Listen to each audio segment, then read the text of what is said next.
Dumelang Baratua and welcome back to my channel.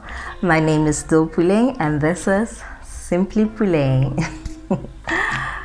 Okay, so this is the first monthly book review for 2023. I can't believe I said 2023.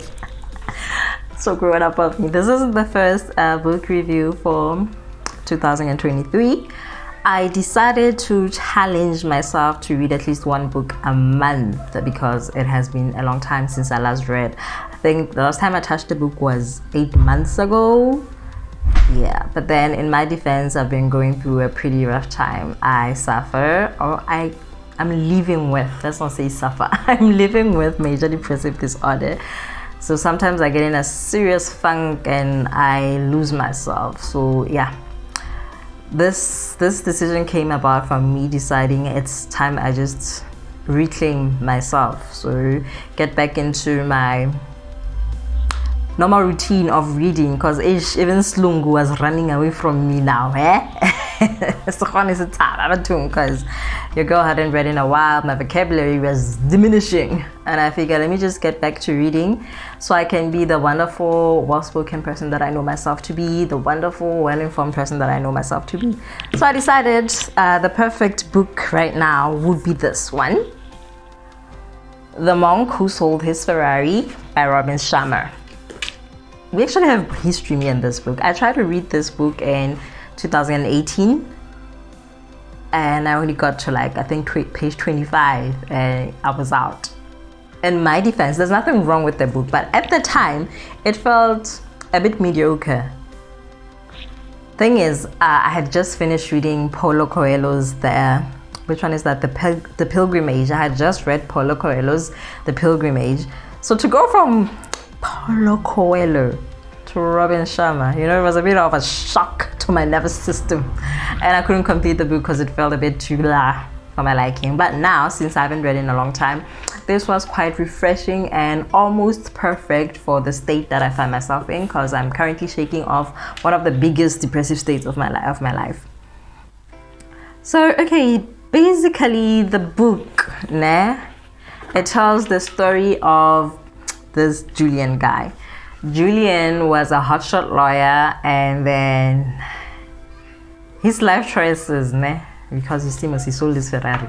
Julian's life choices were rather questionable. Julian is basically each and every one of us. When you're a young person growing up, not really financially well off, all you want is to achieve, is to do well, and you measure success by the things that you have. You think that if you have a bigger house, if you have a faster car, if you have a nicer woman, a nicer man in your life, then you will be happy. Julian was those people. He worked his butt off to acquire all these things materialistically that he thought would fulfill his soul. But the more he worked hard towards getting these things, the more he just wanted more and bigger, faster, slender, beautiful, And in the end, he lost that passion for what he was doing. Remember, he was a lawyer. In the beginning, he was all about the law and he loved the law.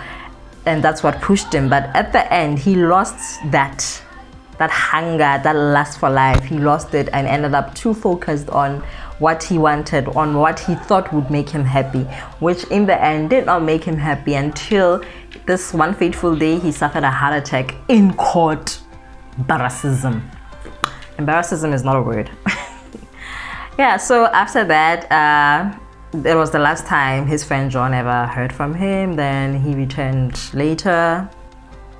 After a long time, he returned and he was now a monk. He looked younger, more radiant. He sounded upbeat. He was not even a shadow of the Julian that he used to be. And then he started unpacking what he had learned during his pilgrimage. I'll call it a pilgrimage. He went on his own quest to find himself. So he started sharing all the lessons that he had learned with John, and during this one night conversation, apparently they had this whole entire long book-filled conversation, they had it in one night. Red flag. Okay, yeah, so during this one night conversation with John, he shared all the principles and techniques that he learned in order to achieve inner peace, which I guess is the essence of the whole entire book, that we Too often than not, we let our happiness be in things of the world instead of internally. We let situations control us and determine the people that we want to become. Let's make a quick example. When you're young, you dream of, when I get a job, I am going to buy my mother a house. You grow up, you start working, and you realize, oh, whoa, yeah, never buying my mother a house is not as simple as I figured it would be. So now what are you gonna do? You're gonna get more jobs. Maybe you'll have your job and a couple of side hustles just to raise the money to build your mother the house. In the process, you're no longer spending time with your mother. You're no longer spending time with yourself. You're no longer doing anything of significance because you're more focused on the house. Finally, you build this beautiful big house for your mother. She lives in it for 2 years and then she dies. You don't have time with your mother. You don't even remember what she liked and didn't like anymore because you never spent time with her. You just focused on, I need to get this money to do this. So too often we let things of the world be our main focus in life, and that kind of takes away from our purpose. Julian here teaches that our main purpose is to serve others. Okay, I understand because I've always said that I know I was called to serve. This was way before I even, twasad and became a sangoma. I've always said that I know that I was called to serve. So even in situations where people feel that they were using me, they were not using me, because that is my purpose in life. It is to serve. It is to help. So if you came to me and I borrowed you money and you forgot to bring it back, now I fulfilled my purpose. I helped you. That's what I was called to do on the earth. It is to help others. I helped you. What you decided to do after I helped you, it's not my portion. Mine was to help you. That's what God anointed me to do, to come and help others. So Julian teaches that ours is to help each other. That's what he learned from Yogi Raman when he was out there in the beautiful hut made out of roses. I understand that, though I have a bit of a problem with it, because wow, my God, it kind of feels like at some point we take it too far.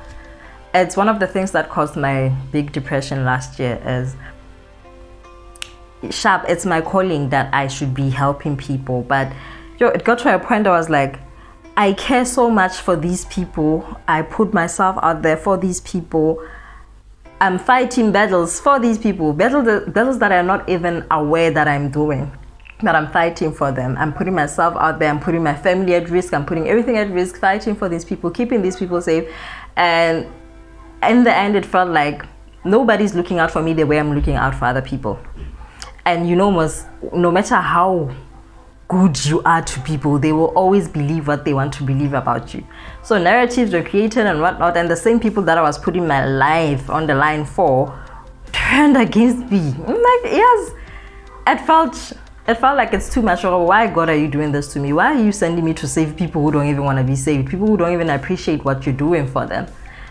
I had a bit of an argument with God there. It's a thankless job what you've given to me. It felt a bit too much, but yeah, I'm in a better place now. I'm at a point where I'm understanding that I'm saving out my purpose. What people decide to do after I've helped them, what people decide to believe after I've helped them, what people decide to believe regardless of what the nice things, the good things I keep doing for them, me constantly praying for people's safety who are over there, not even thinking about praying for my safety. What I do is what God has sent me on earth to do, and that is pretty much what Julian teaches in the book, that ours is to help others. We are here to serve each other, to make life bearable for each other, and that we shouldn't be so caught up in material things that we forget that we have a purpose on this earth. Because a lot of people they end up being consumed by greed because of that. You want more and more, and the more and more that you want is material things, and it's never going to fill the void that you have inside, because you will stay with this void that you have inside, this longing for something more, something better. That void will never be filled with material things, because it is not material things that you seek. You have to sit down at some point and look at yourself, evaluate your life and say, am I happy? Is this where I should be? Am I serving my purpose? Those are the questions that Julian wants us to ask ourselves when we read the book. The path to true happiness is to know thyself. And also he teaches on self-mastery as well. I've always believed in self-mastery. I guess it's what has kept me from killing myself all these years, because I think I had my first suicide attempt at 13. I've been trying to kill myself. I'm 31 now. I have survived almost 20 years.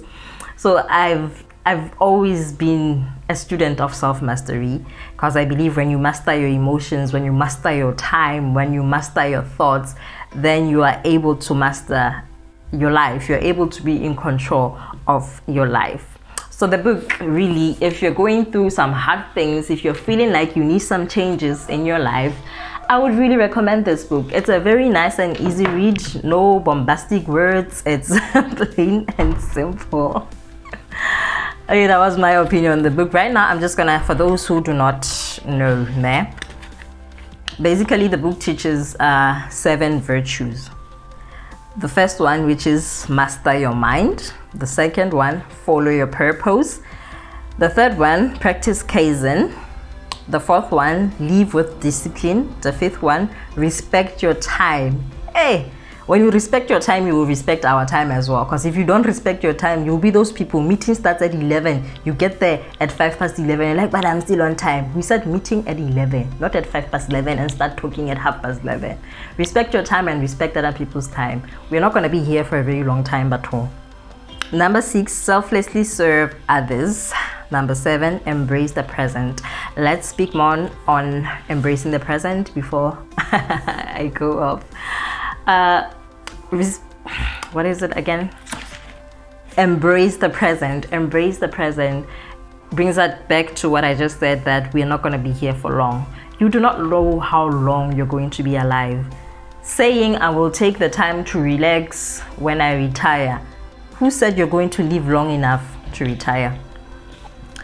You do not know when your last day on earth is going to be, so live like it is the last day you will ever be alive. Embrace every moment. This cup of tea, smell it. Don't just drink the tea because it's a norm to drink the tea. Smell it, taste it, and feel all the flavors on your tongue. I don't even put sugar on my tea because I want to feel everything. I want to taste everything. I want to experience the tea. Because if you put sugar, then it's no longer just tea the way it was intended to be. Get what I'm saying? Take the time to appreciate the little things in life. Take the time to spend with your family, your loved ones, and do the things that make you happy, because tomorrow is not guaranteed. And with that said, that is the end of our first monthly book review. Do please recommend other books you think would be fun for us to review for next month. Otherwise, please stay safe. Namaste.